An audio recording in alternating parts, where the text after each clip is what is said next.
Yes, bana karibu sana kufuatilia habari mbalimbali kupitia Bao Media Channel on the microphone ni official Rosdi.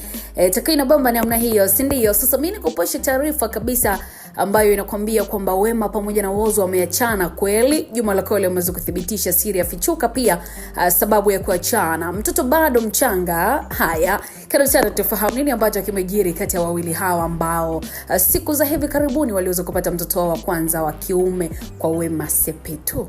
Taarifa ambazo zinazidi kusambaa kwenye mitandao ya kijamii zinaeleza kuwa star wa filamu Wema Sepetu na msanii Whozu huenda wameweka mwisho kwenye mahusiano yao. Na kwa mujibu wa chapisho la Maimartha, Wema anaonekana kuendelea na maisha yake huku akimlea mtoto wao Olie peke yake. Na hata hivyo pia taarifa hizi zimeendelea kuzua mjadala mkubwa sana miongoni mwa mashabiki ambao sasa wanajiuliza nini hasa kimetokea kati ya wawili hao.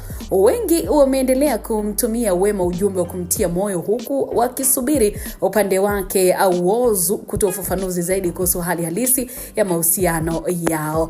Nikwambie tu kwamba taarifa za Wema na Whozu kuachana zimeendelea kuzua gumzo kubwa sana mitandaoni kiukweli, huku Juma Lokole naye akionekana kuthibitisha kuwepo kwa sintofahamu kwenye mahusiano yao.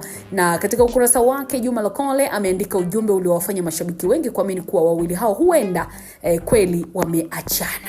Akaandika Juma Lokole, wapatane bwana, mtoto bado mdogo anawahitaji wote wawili kwa sasa.